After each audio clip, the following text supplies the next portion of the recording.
Hello everyone. இன்றைக்கி வந்து ரொம்ப இன்ட்ரெஸ்டிங்கான ரொம்ப ஜாலியான ஒரு வீடியோ பார்க்க போகிறோம். டே இன் மை லைஃப் வீடியோ. அது கூடவே வந்து நான் இந்த வீக் ஃபுல்லாக என்னென்ன பிரேக்ஃபாஸ்ட்லாம் வந்து ஃப்ளவீனுக்கு நான் ப்ரிப்பேர் பண்ணி கொடுத்தேன் அப்படின்ற பிக்சர்ஸும் ஆட் பண்ணுறேன். அதோடைய டீட்டெயில்டு ரெசிபி வந்து ஒரு விலாக்லேயும் அட்டாச் பண்ணுறேன். மயிலாஞ்சி பாடு.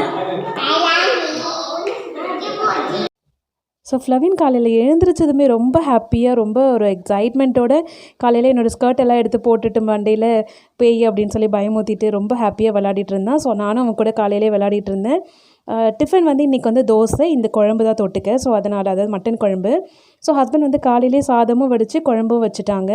இப்போல்லாம் வந்து காலையிலே வந்து குக்கிங் வேலையெல்லாம் முடிச்சிடும். ஏன்னா ரொம்ப ஹாட்டாக இருக்கு இல்லையா அந்த நாட்களில், அதனால் காலையிலே முடிச்சிடுறோம். ஸோ முடிச்சுட்டு பனங்காய் வந்து நிறைய காய்ச்சிருக்கு அப்படின்னு சொல்லிட்டு எல்லாருமே போயிட்டு பனங்காய் வெட்டி சாப்பிட்டு ஒரு 2 hours கிட்டே வந்து கொல்லியில் ஜாலியாக என்ஜாய் பண்ணிட்டு வந்தோம்.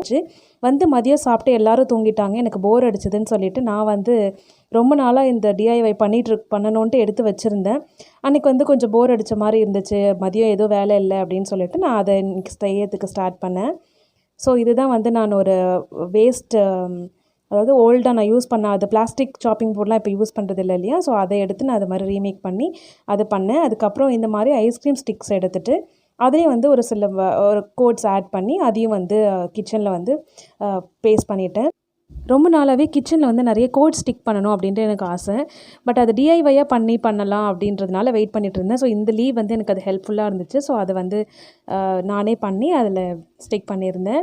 ஸோ இது வந்து நான் எங்கே வச்சுருக்கேன் அப்படின்னு பார்த்தீங்கன்னா, ஹாபுக்கு ஆப்போசிட்டில் இருக்கிற வாலில் தான் வந்து இது ரெண்டுத்தையுமே டபுள் சைட் டேப் போட்டு தான் பண்ணியிருந்தேன். நெக்ஸ்ட் ஒரு இன்ட்ரெஸ்டிங்கான விஷயம் என்னென்னா, எங்கள் வீட்டில் கப்பீஸ் மீன் வளர்க்குறோம்.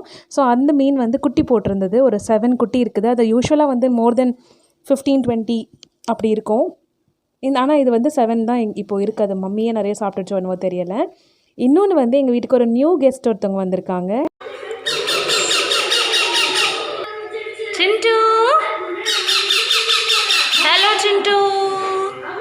ஸோ அவங்க பேர் வந்து சிண்டு. ஃப்ளவீனுக்கு வந்து ரொம்ப பிடிச்சிருக்கு. மோஸ்ட் ஆஃப் த டைம் வந்து அது கூட தான் ஸ்பெண்ட் பண்ணுறா, அதுக்கு சாப்பாடெல்லாம் ஊட்டிட்டு. ஸோ நான் ஃபஸ்ட்டு காட்டினேன் இல்லையா ஒரு 7 குட்டி, அது வந்து போட்டு ஒரு 1 week ஆகுது. இன்றைக்கி இந்த வீடியோ நான் ஷூட் பண்ணுறேன் அன்றைக்கி வந்து இன்னொரு மீன் வந்து ஒரு குட்டி போட்டிருந்துச்சு. அது வந்து 15 குட்டி போட்டிருந்தது. இதில் பார்த்திங்கன்னா டிஃப்ரென்ஸ் தெரியும். ஒரு சிலது பெருசாக இருக்கும், ஒரு சிலது ரொம்ப டைனியாக இருக்கும். அது வந்து இன்றைக்கி போட்டது பெருசாக இருக்கிறதுல வந்து 1 week பிஃபோர். ஸோ இப்படி தான் வந்து இன்றைக்கி நாள் எனக்கு போச்சு. ரொம்ப ஜாலியாக இருந்தது. ஏன்னா நாங்கள் கொல்லிக்கெல்லாம் போயிட்டு எல்லோரும் சேர்ந்து பனங்கால வெட்டி சாப்பிட்டது வந்து ரொம்ப ஹாப்பியாக இருந்தது. ஸோ நான் ஆல்ரெடி சொல்லியிருந்த மாதிரி மதியம் வந்து சாப்பிட்டு முடிச்சதுக்கப்புறம் தான் அந்த டிஐஎம்எல்லாம் பண்ணேன். ஸோ அதெல்லாம் பண்ணி பேஸ்ட் பண்ணிவிட்டு அதுக்கப்புறம் ஈவினிங் ரொட்டீன் தான், வெளியில் பெருக்கிறது, அதுக்கப்புறம் செடிக்கெல்லாம் தண்ணி ஊற்றுறது, அதுக்கப்புறம் நைட் சாப்பாடு, இப்படி தான் போச்சு. ஸோ இதில் வந்து நான் அந்த கிளிப்பிங்ஸ் ஆட் பண்ணல. ஏன்னா அதுக்கப்புறம் வீடியோ ரொம்ப பெருசாகிட்டே போயிட்டுருக்கும். இந்த பிரேக்ஃபாஸ்ட் ஐடியாஸ்லாம் ஷேர் பண்ணுறேன்னு சொல்லியிருந்தேன் இல்லையா, அதை நான் காட்டுறேன் பாருங்கள். ஐடியாஸ் வந்து பார்த்திங்கன்னா, உருளைக்கிழங்கும் பட்டாணியும் வந்து வேக வச்சு அதை மேஷ் பண்ணி நம்ம மசாலாஸ்லாம் வேண்டிய மசாலாஸ் போட்டு அதை சப்பாத்தி மாவு கூட போட்டு சப்பாத்தி மாதிரி போட்டு ஹர்ஷீஸோ இல்லை ஏதோ ஒரு ஜாம் சாஸ் ஏதோ வச்சு கொடுத்துடலாம். இந்த சப்பாத்தி வந்து ரொம்ப ஹெல்த்தி. நம்ம என்ன வெரைட்டிஸ் ஆஃப் வெஜிடபிள்ஸ் வேணாலும் அது கூட ஆட் பண்ணிக்கலாம். தனித்தனியாக வெஜிடபிள்ஸாக இருந்தால் தான் சாப்பிட மாட்டாங்க, குருமாவாக வச்சு கொடுத்தா.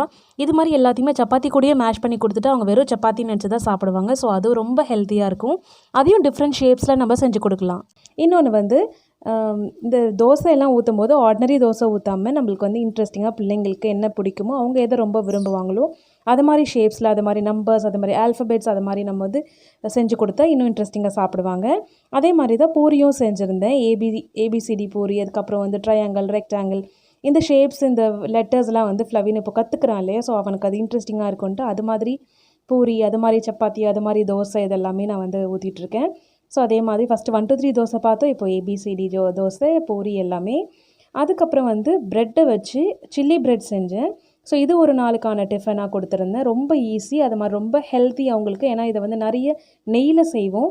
ஸோ அதனால் வந்து அவங்க சில்ட்ரன்ஸ்க்கு வந்து ரொம்ப ஹெல்த்தியாக இருக்கும், ரொம்ப ஃபில்லிங்காகவும் இருக்கும், ரொம்ப விரும்பி சாப்பிடுவாங்க அது. நெக்ஸ்ட்டு வந்து ரொம்ப ஹெல்த்தியானது தான் ரவா போட்டு நம்ம ஸ்வீட்டெல்லாம் போட்டு இல்லைன்னா வெல்லம் போட்டு அது மாதிரி கூட கொடுக்கலாம். அதுக்கப்புறம் பார்த்திங்கன்னா சப்பாத்தி வச்சு வந்து கொத்து சப்பாத்தி மாதிரி செஞ்சுருந்தேன். ஸோ அதுவும் வந்து நூடுல்ஸ் மாதிரி நீட்டாக கட் பண்ணி அது மாதிரி செஞ்சதுனால அதுவும் இன்ட்ரெஸ்டிங்காக வந்து சாப்பிடுவாங்க. ஸோ அவ்வளோதான் ஃப்ரெண்ட்ஸ், இந்த வீடியோ இதோட முடியுது. இதில் காட்டியிருக்க ரெசிபி, பிரேக்ஃபாஸ்ட் ரெசிபீஸ்க்கு எல்லாமே டீட்டெயில்டான ரெசிபி வீடியோவாக நான் ஒரு விலாக்லேயும் ஆட் பண்ணுறேன். ஸோ இது உங்களுக்கு கண்டிப்பாக பிடிச்சிருக்கும்னு நினைக்கிறேன். இந்த வீடியோவும் யூஸ்ஃபுல்லாக இருந்திருக்கும்னு நினைக்கிறேன். ஸோ இந்த வீடியோ யூஸ்ஃபுல்லாக இருந்தது, உங்களுக்கு பிடிச்சிருந்ததுன்னா லைக் பண்ணுங்கள். ஃப்ளவி ஸ்டைலுக்கு மறக்காமல் சப்ஸ்கிரைப் பண்ணுங்கள். நெக்ஸ்ட் ஒரு இன்ட்ரெஸ்டிங்கான vlogல உங்களை சந்திக்கிறேன். அது வரைக்கும் டேக் கேர் அண்ட் பாய்.